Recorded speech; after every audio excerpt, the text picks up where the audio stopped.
ہو کر عرض کرنے لگے کہ حضرت اس ویران جنگل میں آپ کے دن اور آپ کی راتیں کیسے گزرتی ہے؟ اکیلے ڈر نہیں لگتا؟ فرمایا میں اکیلا نہیں رہتا، نہ ہی تنہائی محسوس ہوتی ہے۔ جب کسی سے باتیں کرنے کا جی چاہتا ہے تو نماز شروع کر دیتا ہوں اور نماز کے ذریعے اللہ جل وعلا سے باتیں کر لیتا ہوں، اور جب اپنے رب کی باتیں سننے کا دل کرتا ہے تو قرآن کریم کی تلاوت کے ذریعے اللہ جل وعلا کا کلام سن لیتا ہوں۔ بوریت تو وہ محسوس کرے، تنہائی سے تو وہ ڈرے جو اکیلا ہو۔ یعنی اگر لوگ اللہ کی مخلوق سے باتیں کر کے اپنی طبیعت کے بوجھل پن اور بوریت کو دور کر سکتے ہیں تو جس کے شب و روز خود اللہ سے باتیں کرنے میں گزرتے ہوں وہ کیسے تنہائی محسوس کر سکتا ہے؟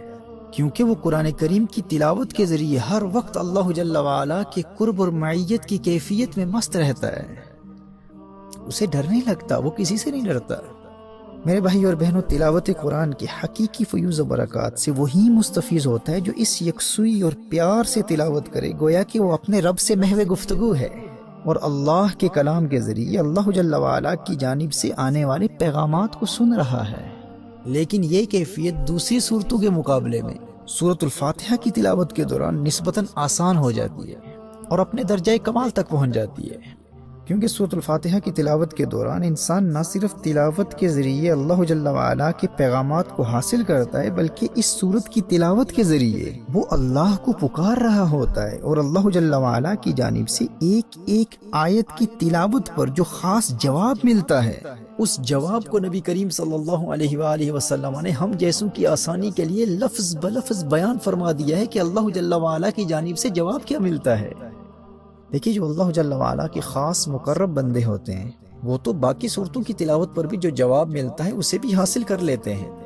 لیکن یہ عام لوگوں کے لیے ممکن تو نہیں ہے نا۔ پر سورۃ الفاتحہ کی تلاوت کی خصوصیت یہ ہے کہ رحمت للعالمین صلی اللہ علیہ وآلہ وسلم نے اس سورہ مبارکہ کی تلاوت پر اللہ جل وعلا کی جانب سے آنے والے جواب کو ہر خاص و عام کے لیے بیان فرما دیا ہے۔ اب کس قدر محرومی ہے اس شخص کے لیے جو ہر روز نماز میں اور غیر نماز میں بھی سورۃ الفاتحہ کی تلاوت کرتا ہے، اور نبی کریم صلی اللہ علیہ وآلہ وسلم نے اس تلاوت پر اللہ جل وعلا کی جانب سے آنے والے جواب کو بھی بیان فرما دیا ہے۔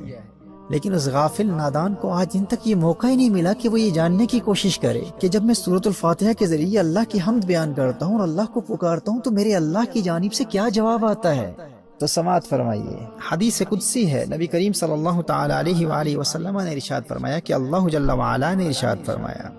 میں نے صلاۃ کو اپنے اور اپنے بندے کے مابین تقسیم کر دیا ہے۔ صحیح مسلم کی حدیث کے الفاظ یوں ہیں، فَنِصْفُهَا لِي وَنِصْفُهَا لِعَبْدِي۔ اللہ ارشاد فرماتا ہے سورۃ الفاتحہ کا ایک نصف میرے لیے ہے اور ایک نصف میرے بندے کے لیے ہے۔ فَإِذَا قَالَ الْحَمْدُ لِلَّهِ رَبِّ الْعَالَمِينَ قال اللہ حمدنی عبدی۔ جب بندہ الحمدللہ رب العالمین پڑھتا ہے، جب بندہ کہتا ہے کہ تمام تعریفیں تمام خوبیاں اللہ کے لیے ہیں جو سارے جہانوں کا مالک ہے، تو اللہ کیا جواب ارشاد فرماتا ہے؟ اللہ ارشاد فرماتا ہے حمدنی عبدی، میرے بندے نے میری حمد بیان کی۔ فَإِذَا قَالَ الرحمن الرحیم، جب بندہ الرحمن الرحیم کہتا ہے، جب بندہ کہتا ہے بہت مہربان اور بہت رحیم، بہت رحم والا،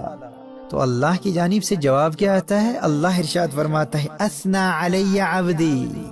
میرے بندے نے میری ثنا بیان کی۔ اللہ کی جانب سے آنے والے اس پیار بھرے جواب پر غور کیجیے اور اسے زبانی یاد کر لیجیے، اور آج ارادہ کر لیجیے کہ آج کے بعد جب بھی سورۃ الفاتحہ کی تلاوت کروں گا تو اللہ جل وعلا کی جانب سے آنے والے اس جواب کا تصور کرتے ہوئے روحانی طور پر اللہ سے ہم کلامی کی اس کیفیت سے لطف و سرور حاصل کروں گا۔ کس قدر پیار سے اللہ ارشاد فرماتا ہے حمدنی عبدی، دیکھو میرے فرشتوں، میرا بندہ میری حمد بیان کر رہا ہے۔ اثنا علی عبدی، ارے دیکھتے نہیں میرا بندہ میری ثنا بیان کر رہا ہے، گویا کہ اپنے فرشتوں سے فرما رہا ہے دیکھو میرے فرشتوں حمدنی عبدی۔ اور جب تم کہتے ہو الرحمن الرحیم تو اللہ گویا اپنے فرشتوں سے فرما رہا ہوتا ہے دیکھو میرے فرشتوں اثنا علی عبدی، میرے بندے نے میری ثنا کی ہے۔ صحیح مسلم کی یہ حدیث ہے، نبی کریم صلی اللہ تعالی علیہ وآلہ وسلم ارشاد فرماتے ہیں کہ اللہ فرماتا ہے فَإِذَا قَالَ مَالِكِ يَوْمِ الدِّينِ، جب بندہ کہتا ہے مالک یوم الدین، روز جزا کا مالک، قال مجدنی عبدی، اللہ ارشاد فرماتا ہے میرے بندے نے میری بزرگی بیان کی۔ سبحان اللہ۔ فَإِذَا قَالَ إِيَّاكَ نَعْبُدُ وَإِيَّاكَ نَسْتَعِينُ، جب بندہ کہتا ہے ہم تیری ہی عبادت کرتے ہیں اور تجھ ہی سے مدد چاہتے ہیں، تو اللہ کی جانب سے جواب کیا آتا ہے؟ اللہ ارشاد فرماتا ہے قال ھذا بینی و بین عبدی ولعبدی ما سأل۔ اللہ ارشاد فرماتا ہے اب یہ معاملہ میرے اور میرے بندے کے درمیان ہے۔ ھذا بینی و بین عبدی ولعبدی ما سأل، یہ میرا بندہ ہے اور اب یہ معاملہ میرے اور میرے بندے کے مابین ہے، اب یہ مجھ سے جو مانگے گا اسے عطا کر دیا جائے گا۔ اللہ اکبر کبیرہ۔